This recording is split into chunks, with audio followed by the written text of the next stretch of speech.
Hello everyone, good morning. কেমন আছো সবাই? আশা করছি তোমরা প্রত্যেকে খুব ভালো আছো আর সুস্থ আছো। আজকে আমি হাউস ওয়াইফদের রিলেটেড এমন কিছু টপিক নিয়ে আলোচনা করব, সেটা ভীষণ ইন্টারেস্টিং। তো তোমরা শুরু থেকে শেষ অবধি সঙ্গে থেকো। আমরা হাউস ওয়াইফরা কিন্তু ডেলি একই ধরনের কাজ করতে করতে অনেকটা ক্লান্ত হয়ে যাই, এনার্জি একদম লস হয়ে যায় আমাদের। তো সেই এনার্জিটাকে আমরা কিভাবে বুস্ট করতে পারি, সেই রকমই আমি 8 থেকে 9টা টিপস তোমাদের সাথে শেয়ার করব। সকাল এখন 8টার মতো বাজে, আর সকালবেলা ঘুম থেকে উঠে তো নিজে ফ্রেশ হয়েছি। তারপরে ভাবলাম আজকে আমার বেডরুমটাকে ক্লিন করিনি, ডিপ ক্লিন না, ঠিক আধা আধি ক্লিন বলতে পারো। এইরকমটা কিন্তু উইকে যদি একদিন করে নেওয়া যায় তাহলে কিন্তু খুব সহজে আমাদের বেডরুমটাকে ডিপ ক্লিন করতে হয় না। আর এখন যেহেতু গরমকাল, বেশি বেশি পরিমাণে ধুলো পড়বে, চারিদিকে পাখা চলবে, পাখাতেও প্রচুর ধুলো পড়বে। তো সেই জন্য আমাদের কিন্তু পরিষ্কার পরিচ্ছন্ন থাকতেই হবে, নইলে কিন্তু আরও রোগভোগ বেশি করে আক্রমণ করবে শরীরে মনে। তো চলো টিপসগুলো নিয়ে আলোচনা করব। তো ফার্স্ট টিপস আমার যেটা হবে, ফার্স্ট নম্বর, সংসারের কাজ নিয়ে যখন বলছি তখন প্রথমেই বলবো, দু ধরনের মানুষ থাকে জানো তো বন্ধুরা। এক ধরনের মানুষ খুব তাড়াতাড়ি জলদি অনেক কাজ করে নিতে পারে, আর এক ধরনের মানুষ খুব লাত খেয়ে কাজ করে, মানে একটা কাজ করছে 1 মিনিটের আর 5 মিনিট বিছানায় রয়েছে, গড়াগড়ি করছে, এইরকম মানসিকতার। তো যারা এনার্জি নিয়ে কাজ করে, যেমন ধরুন না, আমাদের বাড়িতে আমরা যখন মেড রাখি, সেই মেডেরা তারা কিন্তু প্রচুর বাড়িতে কাজ করে, 8-10টা বাড়িতে কাজ করে। তো তারা কি এমন খায় যার কারণে তারা এত এনার্জি পায়? আসলে তারা এমন কিছুই হয়তো খাওয়া দাওয়া করে না, কিন্তু তারা অনেক জলদি কাজ করে। আর আমরা যারা হাউস ওয়াইফরা, কিছু কিছু হাউস ওয়াইফরা, তারা কিন্তু খুব ল্যাদ খেয়ে কাজ করি, খুব ঢিলেমি করে, আলসেমি করে কাজ করি। সেই কারণে আমাদের কিন্তু কোনো কাজই ঠিকঠাক মতন কমপ্লিট হয় না। নাম্বার 1 টিপস, আমাদের কোনো কাজ আধা আধি করে আধা আধি ফেলে রাখা যাবে না। আমাদের যখন আমাদের কাজ নিজেদেরকেই করতে হবে, তখন একটা কাজ কমপ্লিট করে আর একটা কাজে আমরা হাত দেব। যেমন ধরুন না, রান্না করতে করতে হয়তো মনে পড়লো, ওহো আমি তো অনেক কাপড় ভিজিয়েছি, তখন দাম করে কাপড় কাচতে চলে গেলাম, আর তারপর কাপড় কেচে আমরা ক্লান্ত হয়ে জামা কাপড় মেলার আর এনার্জি পেলাম না, তারপরে এসে আবার রান্নাতে জয়েন হলাম। এতে কিন্তু কাজের কোনো ঠিকঠাক হয় না, বরঞ্চ আরও কাজে বিশৃঙ্খলতার সৃষ্টি হয়। তো আমাদের সবসময় চেষ্টা করতে হবে একটা কাজকে কমপ্লিট করে দেন আর একটা কাজ হাত দেওয়া, আর একটা কাজ কমপ্লিট করা। এইভাবে করলে কিন্তু আমরা অনেকটা এনার্জি পাবো। আমি ঘরে এদিকে ডাস্টিং করছি, আর আমার ছেলের কালকে আবৃত্তি পরীক্ষা আছে, আর ও এখানে এসে আমাকে বক করে আবৃত্তি পড়ে পড়ে শোনাচ্ছে, মা একটু শোনো কেমন লাগছে। তারপরে যখন ধুলোবালিগুলো উঠছিল তখন ওর গায়ে কিছুটা পড়েছে, তারপরে নাকি ওর পুরো গা চুলকোতে শুরু করেছে, আমাকে আবার ডেকে দেখালো। তো যাকগে, এবারে পুরো ঘরটাকে মোটামুটি পরিষ্কার করে নিয়েছি, এবার দরজাগুলোকেও পরিষ্কার করে নেব। এবারে টিপস নম্বর 2। টিপস 2তে রয়েছে আমাদের রাত্রিবেলা পরিপূর্ণভাবে ঘুম না হওয়া। ঘুম না হওয়ার কিন্তু অনেকগুলো কারণই রয়েছে। কারো কখনোই ঘুম হয় না, সেটা একটা রোগে পরিণত হয়, সেটার জন্য তো অবশ্যই ডক্টর রয়েছে। আর ঘুম যেন হয় তার জন্য আমাদের সবসময় চেষ্টা একটাই হবে, সেটা হচ্ছে বেশি রাত অবধি টিভি না দেখা, বেশি রাত অবধি কাজ না করা। যারা অনলাইনে কাজ করে, এখন তো অনলাইনে অনেক বিজনেস করে অনেকে, জামা কাপড়, তাদের প্রচুর রাত জাগতেই হয়। চেষ্টা করতে হবে খুব তাড়াতাড়ি ঘুমিয়ে পড়া। আর মোবাইল না দেখা, অযথা মোবাইল দেখা রাত জেগে, এটা কিন্তু আমাদের ঘুম না হওয়ার একটা প্রধানতম কারণ, যেই ভুলগুলো আমরা অনেক সময় করে থাকি। তো সেই দিকে খেয়াল রাখতে হবে যেন পরিপূর্ণভাবে ঘুমটা হয়। টিপস 3তে আছে মুড খারাপ না করা। আমাদের কিন্তু অনেক কারণেই মুড খারাপ হয়ে থাকে, বিশেষ করে যাদের বাচ্চা কাচ্চা রয়েছে, তাদের পড়াশোনা নিয়ে, তাদের বিহেভিয়ার নিয়ে মুড আমরা খারাপ করে ফেলি সকালবেলা ঘুম থেকে উঠি। বা হাজব্যান্ড বাজার থেকে এলো, কাঁচা লঙ্কা আছে, আবারও কিছুটা কাঁচা লঙ্কা আনলো, তো ওই কাঁচা লঙ্কা নিয়েই যদি আমরা মুডটা খারাপ করে ফেলি তাহলে কিন্তু সারা দিন কাজে এনার্জি পাবো না। মাথার মধ্যে ঝগড়ার একটা টেন্ডেন্সি নিয়ে আমাদের চলতে হবে, তাহলে কিন্তু নিজের মনও খারাপ হবে আর শরীর তো অবশ্যই খারাপ করবে, কাজকর্ম কিছুই হবে না, পুরো একটা রসগোল্লা হয়ে যাবে।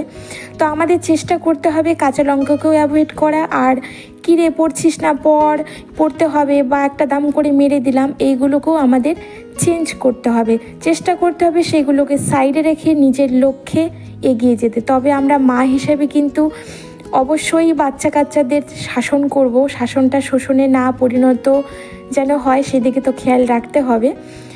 তো এইভাবেই আমাদের মুড না খারাপ করে এগোতে হবে।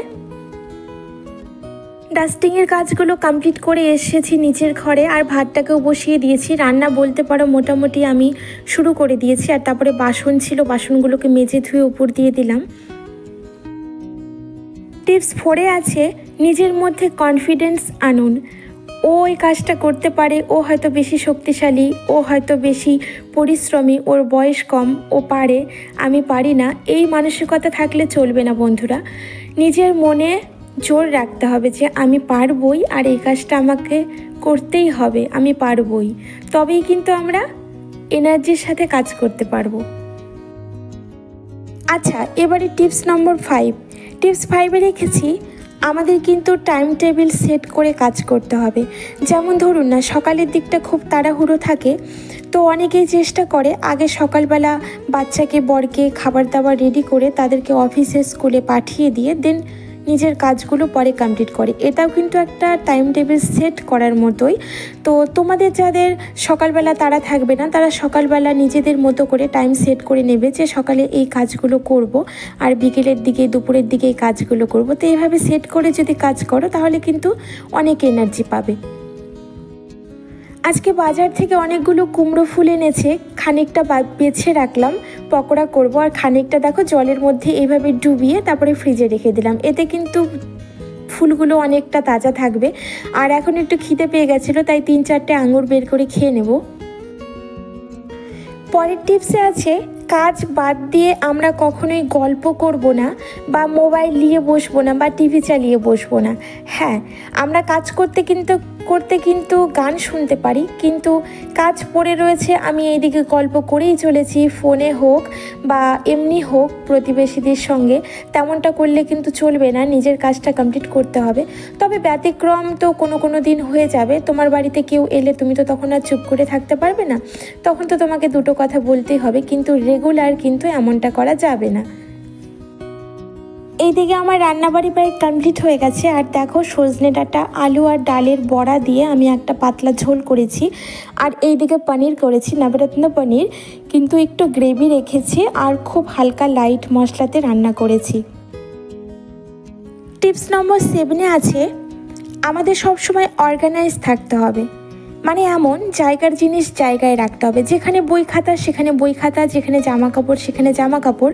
অনেক সময় আমরা এমন করি, বাইরে থেকে এলাম, আমাদের ব্যাগপত্র, জামা কাপড়, প্যান্ট সব কিছু খুলে বিছানায় দাম করে ফেলে দিলাম, গামছাটাকে সব সময়ের জন্য বিছানায় রেখে দিলাম। তেমনটা করা যাবে না, যেখানে যেই জিনিসটা রাখি সেই জিনিসটাই রাখতে হবে। বিশেষ করে দরকারি কাগজপত্র, গ্যাস, অনেক সময় আমরা গ্যাস বুকিং করব, গ্যাসের বই খুঁজে পাই না, তো আমাদের কিন্তু অর্গানাইজ থাকি না বলেই এমনটা হয়, মনেও রাখতে হবে। আর জায়গার জিনিস জায়গায় রাখলে ঠিক সেখানে গেলে কিন্তু সময় মতো জিনিসটা পেয়ে যাব। যদি তেমনটা না হয় তাহলে কিন্তু আমরা এনার্জি লস করে ফেলবো কাজে, প্লাস টাইম তো অবশ্যই লস হবে। চেষ্টা করতে হবে আমাদের এইগুলোকে শুধরে নেওয়ার। টিপস নম্বর 8-এ আছে বেশি কাজ একসাথে করতে যাব না আমরা, যেইটুকু পারবো সেইটুকু করব, অল্প অল্প করে ধীরে ধীরে করে করব। আর একঘেয়েমি কাজের মাঝে একটু অন্যরকম কাজকে সেট করতে হবে। যেমন দেখুন না, এখন আমি কাজ করতে করতে সুন্দর করে একটা DIY ফেস প্যাক বানিয়ে মুখে অ্যাপ্লাই করে নিলাম, আর তারপরে মুখটাকে ধুয়ে দেখলাম, বাহ কি সুন্দর জিঙ্গালালা হয়ে গেছে, স্কিনটা চকচকে। এতে কিন্তু মনটা আমার অনেকটা ভালো হয়ে গেল, আর পুরো এনার্জি আবার ফিরে এলো। এখন প্রায় সন্ধে লাগোয়া লাগোয়া, আর আমরা তিনজনে মিলে যাচ্ছি আমার একটা বান্ধবীর বাড়ি, দিদিভাইয়ের বাড়ি। তো শুধু আমরা তিনজন যাব না, ওখানে আরও আমরা 3-4 ফ্যামিলি যাব। একটু চা আর টা খাবো সঙ্গে। দিদিভাই টা বানাবে, জানি না কি টা, সেটা ওখানে গিয়ে সারপ্রাইজ হবে আমাদের জন্য। তো আমি দোকান থেকে একটু মিষ্টি নিয়ে নিলাম আর এবারে যাচ্ছি। টিপস 9-এ আছে আমাদের কিন্তু সকাল সকাল ঘুম থেকে উঠতে হবে, বা এমনকি আমরা যে অ্যালার্ম সেট করি সেটা কিন্তু অফ করে আবার ঘুমিয়ে পড়লে চলবে না। এটা কিন্তু নিজেই নিজের ক্ষতি করা। আমাদের চেষ্টা করতে হবে খুব সকাল সকাল এনার্জি নিয়ে ঘুম থেকে ওঠার, একটা পজিটিভ মুড নিয়ে ওঠার। আর আলসেমি করলে কিন্তু নিজের ক্ষতি আমরা নিজেই করব। এই দোকানের মিষ্টিগুলো যে কি ভালো খেতে, সে আর তোমাদের বলে বোঝাতে পারবো না। তোমাদের তো আর খাওয়াতে পারবো না, তাই তোমরা দেখেই নাও, কিন্তু খুব ভালো মিষ্টি, জানো তো। আমার সর্বশেষ টিপস হলো ধৈর্য রাখুন বন্ধুরা। ধৈর্য কিন্তু সবথেকে একটা ইম্পর্টেন্ট জিনিস। কোনো কাজেই কিন্তু অধৈর্য হলে হবে না, সে পড়াশোনা বলো, চাকরি বাকরি বলো। চাকরির ক্ষেত্রে তো প্রচুর ধৈর্যের দরকার। আর আমরা যারা সংসারী হাউসওয়াইফ, তারাও কিন্তু কম ধৈর্যের অধিকারিণী নই। একটা মেয়ে থেকে মা হয়ে ওঠার গল্প কিন্তু অত সহজ নয় বন্ধুরা। সেখানে অনেক ধৈর্যের প্রয়োজন। ধৈর্য নিয়ে যারা থাকতে পারে, কাজ করতে পারে, সফলতা কিন্তু তাদের জীবনেই আসে। যেখানে কর্ম সেখানেই কিন্তু সফলতা, এটাও কিন্তু আমাদের মানতে হবে। তো ধৈর্য নিয়ে চলুন, সবাই ভালো থাকুন, সুস্থ থাকুন, পজিটিভ মুভমেন্ট নিয়ে চলুন। আর আমার কথাগুলো যাদের জীবনের সাথে মিলে যাবে তারা নিজের জীবনে অ্যাপ্লাই করে দেখতে পারেন, 200% ফল পাবেন। আর আমাকে কমেন্ট করে জানাবেন। ভালো থাকবেন, কালকে আবার আসবো। Bye bye.